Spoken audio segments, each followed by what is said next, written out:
Welcome to the Three Martini Lunch. Grab a stool next to Greg Columbus of Radio America and Jim Garrity of National Review. Three Martinis coming up. Hey, really glad you're with us today for two reasons. Number one, it's Friday. We've made it there again. And secondly, we have all good martinis. And if that weren't enough, we're sponsored again today by Upstart. So, Jim, good martinis in the sense that things we knew that were not good are coming to light. So the news itself is bad, but the fact that it's being exposed is definitely good. We've talked about some of these for a very long time. We talked about one of them just yesterday. But let's start in New York, where Andrew Cuomo has had this nursing home death scandal hanging over him really almost a year now. Put the order into place in March, quietly rescinded it, then claimed it never happened, then underinflated the numbers. His own far-left attorney general saying the numbers were way worse. Now we find out that the Cuomo administration lied to the state legislature. This is courtesy of the New York Post. Andrew Cuomo's top aide privately apologized to Democratic lawmakers for withholding the state's nursing home death toll from COVID-19, telling them, quote, "We froze out of fear that the true numbers would be used against us by federal prosecutors." The stunning admission of a cover-up was made by Secretary to the Governor, Melissa DeRosa, during a video conference call with state Democratic leaders in which she said the Cuomo administration had rebuffed a legislative request for the tally in August because, quote, "right around the same time, then President Donald Trump turns this into a giant political football. He starts tweeting that we killed everyone in nursing homes. He starts going after Murphy in New Jersey, after Newsom in California, after Whitmer in Michigan." And so in addition to attacking Cuomo's fellow Democratic governors, DeRosa said Trump would direct the Department of Justice to do an investigation into us. And so we basically froze. So this is coming out now. She's trying to do a little tap dancing, saying, well, we had to hold off on that because we had to deal with the Justice Department, but we were always going to give you the information that you wanted. She's apologizing to these lawmakers, doesn't apologize to the thousands of families who lost people because of this stupid policy. And another good wrinkle here is that even the Democrats who are running the committees aren't buying this excuse. You've got Assembly Health Committee Chairman Richard Gottfried of Manhattan saying, "I don't have enough time today to explain all the reasons why I don't give that any credit at all." And then you've got other lawmakers saying that their opponents use this issue to batter them, and now their next opponent will get to do the same. So, Jim, as you point out in the Jolt today, I think we're up to 15,000 potentially deaths related to COVID-19 and assisted living and nursing homes. So how much trouble is Cuomo in here? I mean, Republicans are calling for his removal, but given the lopsided balance in Albany, I assume that's still a long shot, but we're finally getting the truth here. Well, Greg, first of all, we should note that the usual suspects in the media world are treating this as yet another Republicans pounce story, because that's the angle that matters here. By the way, I just want to observe to Ms. DeRosa, we couldn't tell you because then the Department of Justice would investigate us. That probably sounded more exculpatory in her head. But once you say it out loud, it would say, well, why? And if you're not hiding, if you're hiding this because it would lead to a Department of Justice investigation, well, then, gee, maybe there should be a Department of Justice investigation. Really, that is not a, okay kind of excuse you can give there. I have to give a little bit of credit to New York State Democratic legislators for not accepting that and for not saying, oh, that darn Trump, he made us hide these figures from you. Look, this is how much trouble is Andrew Cuomo in? Probably not enough, but considerably more than he was not that long ago. And, you could argue that in a way, this is a side effect of Trump leaving office. And I think it's very, very clear now that not just the goofing around with Chris Cuomo and the degree to which CNN was willing to give him a pass because his brother was one of their anchors, that a whole bunch of the national media, by the way, the New York media was actually much tougher on Andrew Cuomo than the national media. And it's one of those, I think it's very revealing that the people who had to live under Cuomo were much less likely to be suckered in by the spin and the image and all that stuff than, say, folks who are located in D.C. or CNN down in Atlanta or California or any institutions like that. Cuomo lied. He lied throughout this. He actually seems to be kind of coming a little bit unraveled with his infamous who cares where they died, and I don't trust the experts anymore, and stuff like that. The great irony is that Cuomo embodies a great deal of the qualities that many folks on the left hated about Trump. The bluster, the bullying, the combativeness, the narcissism, the self-aggrandizing, the refusal to take responsibility. But in this case, now we covered this up because we thought the Department of Justice was going to try to investigate us. And the reason Trump's going to start saying, we killed people by putting in these nursing homes, is because these policies killed people in nursing homes. If you take somebody who is contagious, who is recovering from the coronavirus, but still contagious, and you put them into a building with a closed air circulatory system full of elderly and immunocompromised people, what do you think is going to happen? Cuomo can say, okay, well, I did this because I felt like it needed, we were worried about overcapacity at hospitals. Fine. But you took one problem and you replaced it with another problem. Arguably an even worse problem, because if somebody's in a hospital, they're infected, well, at least they're in a hospital already, right? You don't have to worry about getting them there. They're surrounded by doctors. They're surrounded by nurses. We can worry about whether those, hospitals are the ICUs are filled or the nurses and doctors are exhausted, but at least they're there. Once you put them in the nursing home or the assisted living facility, well, now you're exposing it to a whole bunch of other people who are in reasonably good health as is, or maybe they're not in good health, but the people who are most likely to succumb to this. If you had taken these people out of hospitals and put them in hotel rooms or high school classrooms, since you're not using the schools, obviously. If you'd put them anywhere else, at least you're not going to put them in closer proximity to the kinds of people most likely to succumb to the virus. This was a terrible decision, and Cuomo's been dodging it the entire time. I almost wonder if the chest pumping and the writing the book and all that kind of stuff was basically not necessarily a sense of guilt, but a recognition that sooner or later, if somebody looked at this decision hard enough, they would recognize it as the most consequentially bad one of the entire pandemic. So it is good that he is being held accountable. The facade is now down, and there's really nowhere for Andrew Cuomo to hide anymore. Let's talk about the media reaction here, because I think a couple of things are happening here. First of all, of course, they instinctively cheer for the Democrat and work against the Republican, as we see with how they cover Cuomo, how they cover DeSantis, and how they covered Trump, of course. But also, now they're baked into the cake here, almost a year's worth of coverage. For the media to now completely flip on Cuomo, rather than calling it Republicans pouncing, they'd have to admit that they got it wrong. And I think that's the last thing they want to do. Yeah, in the end, there's a theme through all of our martinis today. I talked about these three topics in today's Morning Jolt. We have a media, we're not entirely, but very heavily. The institutions it's not just that they're Democrats. We've always had a lot of Democrats who work in the news media. It's not just that they lean to the left. I mean, that's often been the case since at least the 80s, if not going back further. What it is that they're partisan. What it is that they see themselves as part of their job is to make sure that you believe what they believe, and you come to the same political conclusions that they want you to come to. And very often that is Democrats good, Republicans bad. That is why you constantly hear that Ron DeSantis in Florida is some sort of, post-apocalyptic wasteland.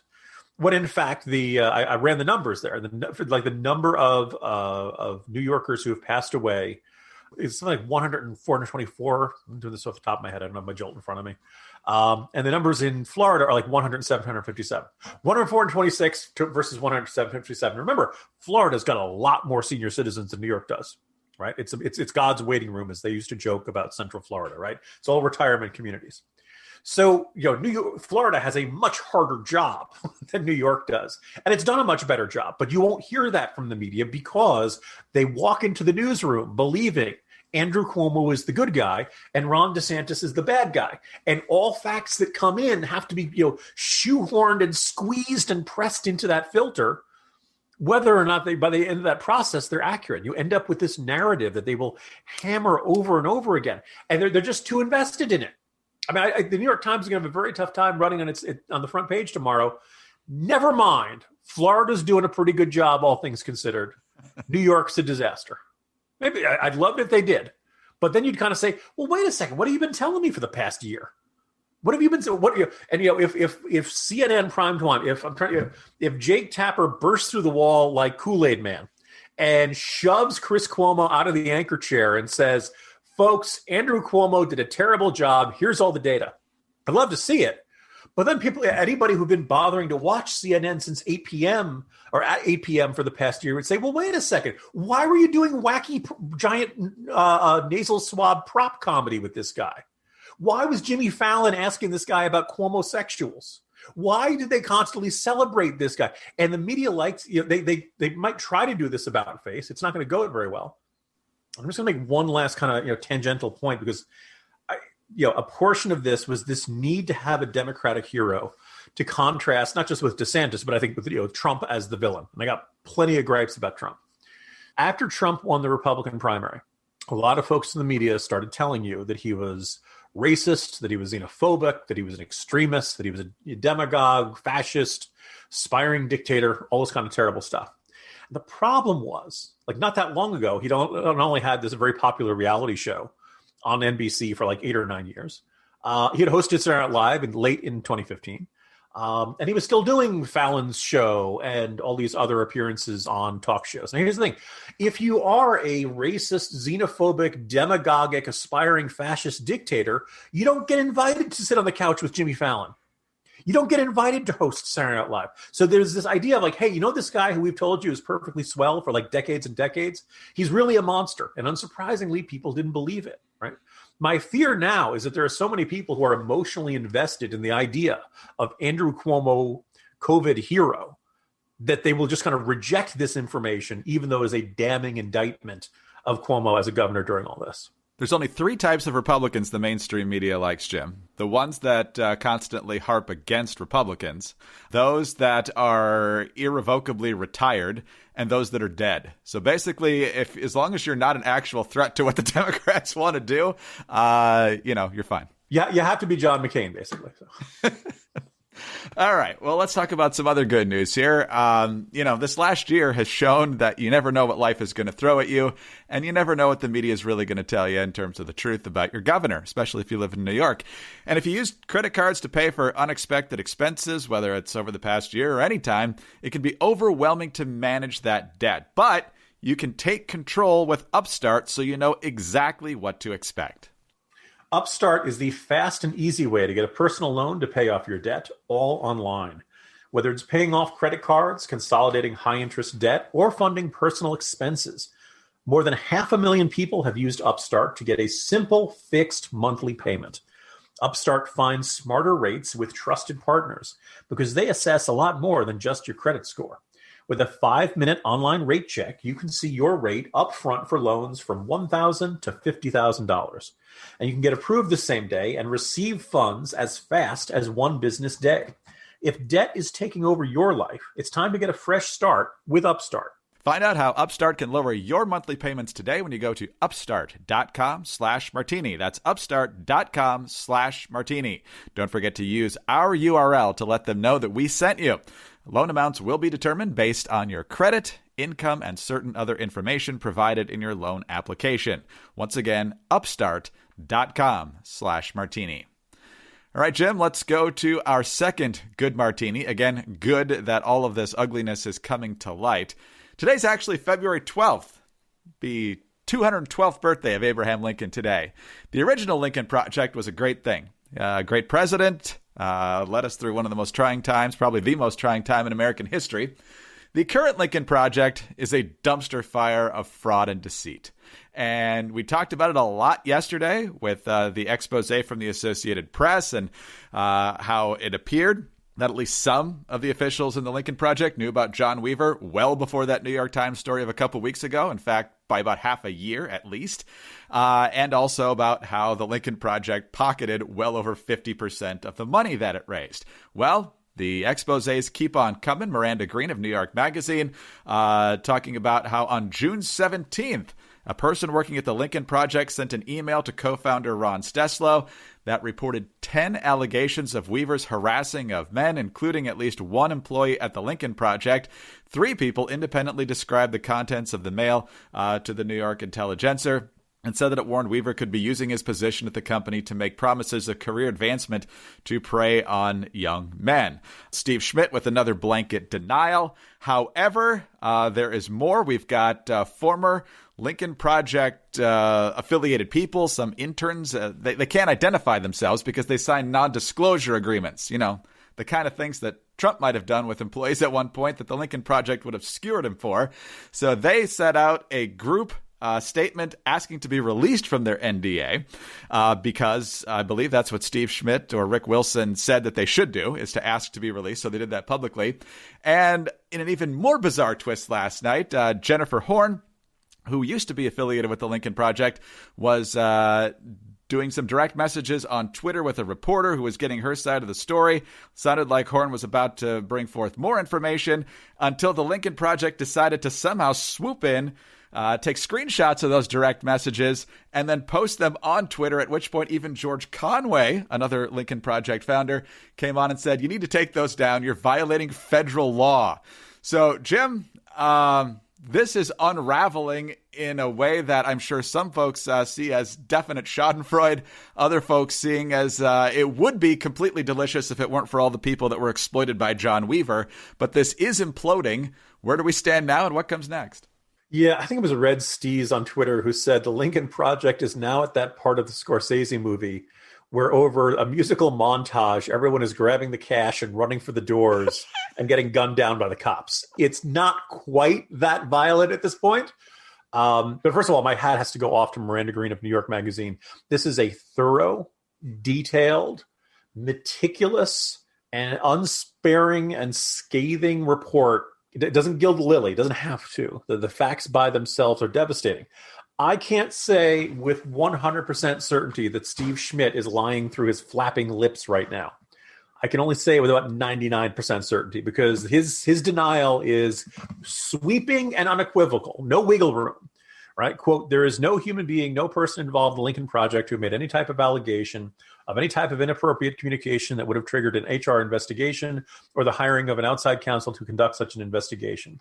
There were zero allegations, complaints, media interrogatories directed to the Lincoln Project with any specificity at any time about any misconduct towards any person.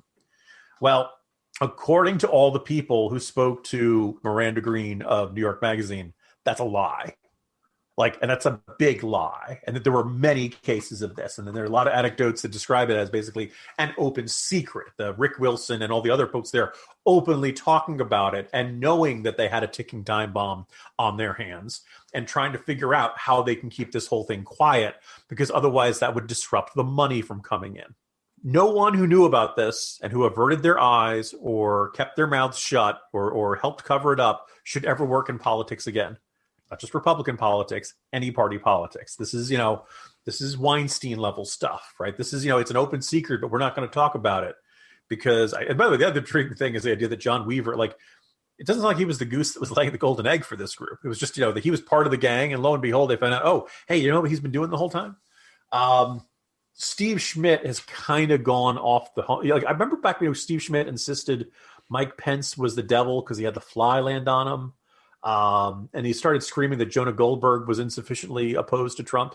I'll give you a moment to get back into your chair if you fell over from laughing, The guys in the Lincoln Project were really bad guys. I don't just mean that bad is in terms of I disagree with their viewpoints on the budget or that kind of stuff.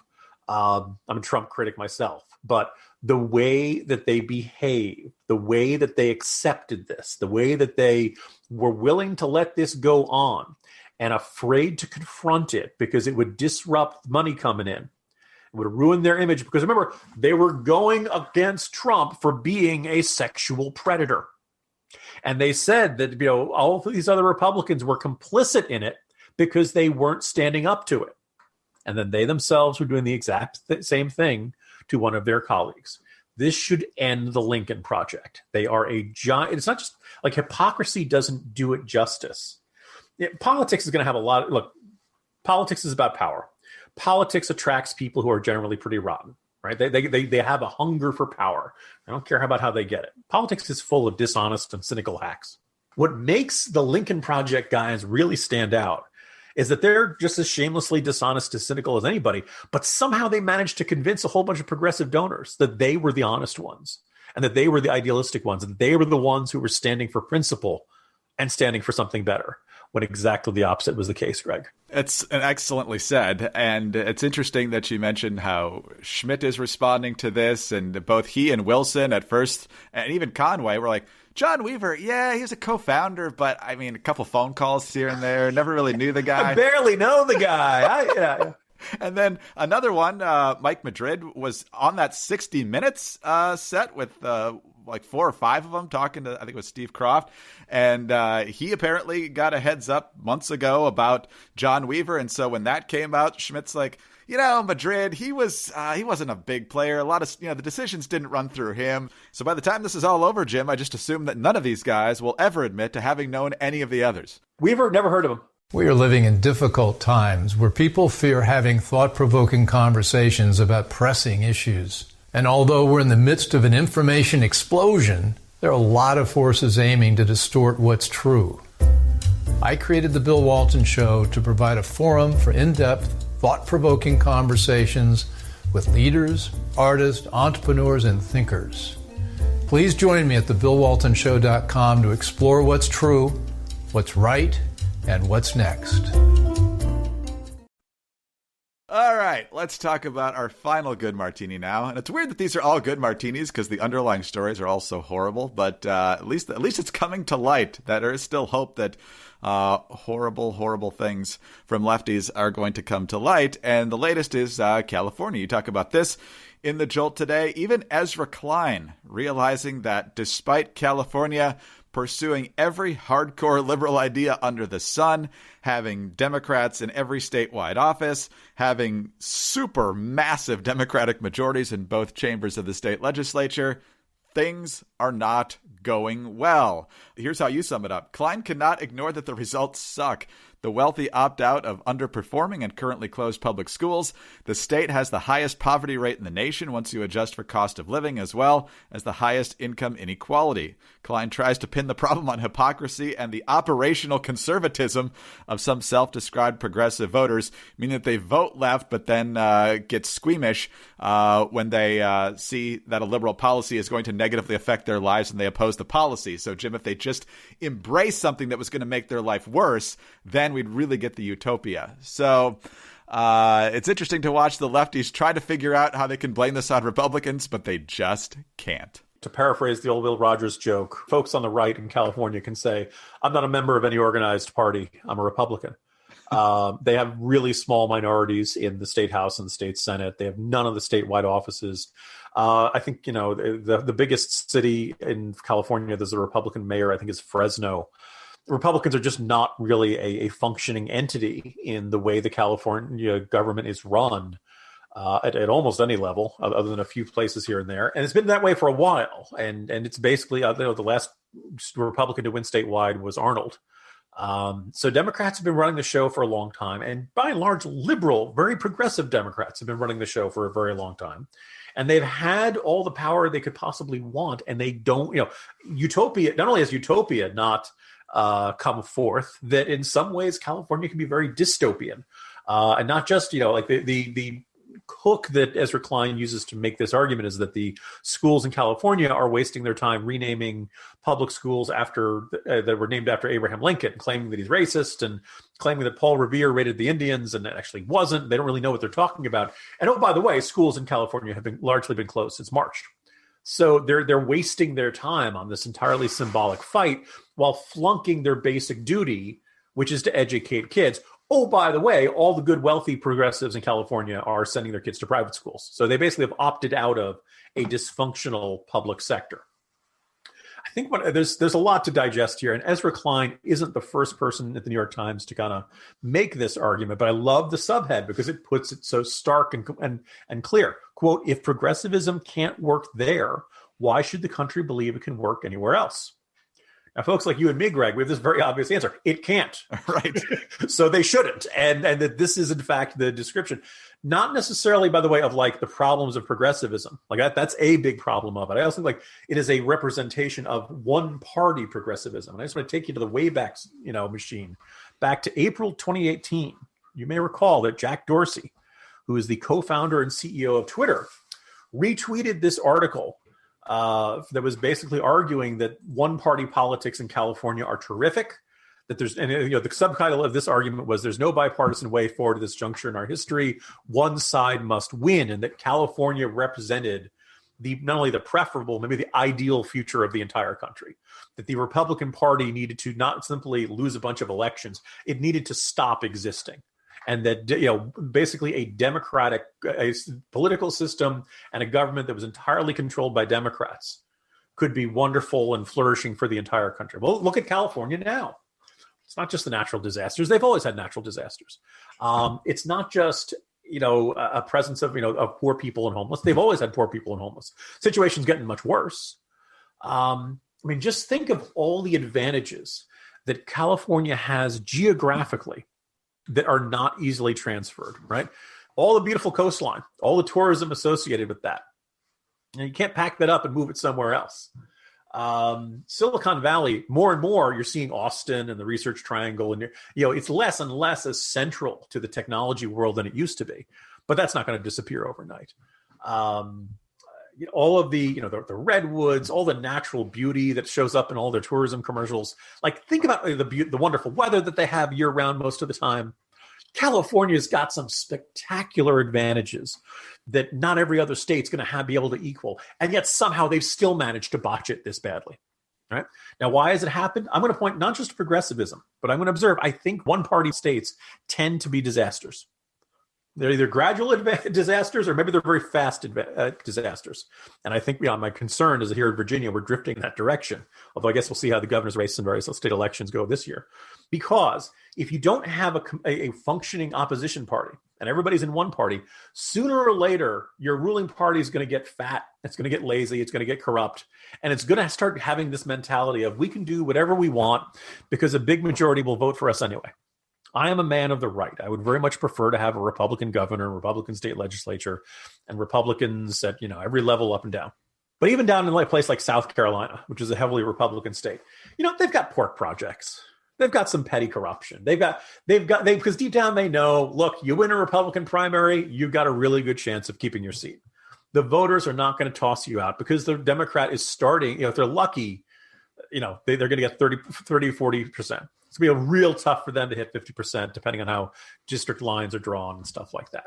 And that's not good. Give me a 50-50 state, and you know what? Every elected official in that state's going to work really hard because they know there's an excellent chance they're going to lose their seat in the next election if they get corrupt, if they get caught with their hand in the cookie jar. So it's a sad state of affairs.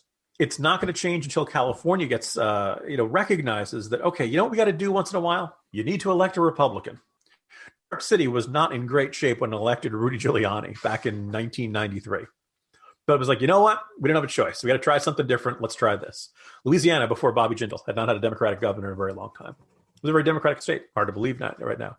Like, what happens when you elect somebody of the other party is it's a wake-up call to the other party, kind of slap some sense into them.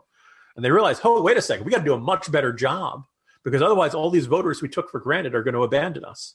California, you got to try something crazy. You know what? Don't even vote for a Republican. Find an independent. Find somebody who's not part of the progressive blob out there, just to be a different voice and just to put a scare into the rest of everybody else to say, hey, if you don't perform well, you too, even you can lose your seats. You usually feel better than I feel right now when we have three good martinis, Jim, because there's a lot of ugliness under all three of these. But learning the truth about all three of these is definitely good news. And hopefully there will be some even better martinis as a result of this down the road. So rest up, have a good weekend, and we'll see you on President's Day. See you President's Day, Greg. Jim Garrity, National Review. I'm Greg Corombos, Radio America. Thanks for being with us today. Don't forget about our friends over at Upstart, upstart.com/martini. Please subscribe to the 3 Martini Lunch podcast. We are very grateful for your 5-star ratings and your kind reviews. Also, please get us on those home devices. All you have to say is play 3 Martini Lunch podcast. Follow us on Twitter. He's at Jim Garrity. I'm at Dateline_DC. Have a fantastic weekend, and we will be back with you Monday for the next 3 Martini Lunch.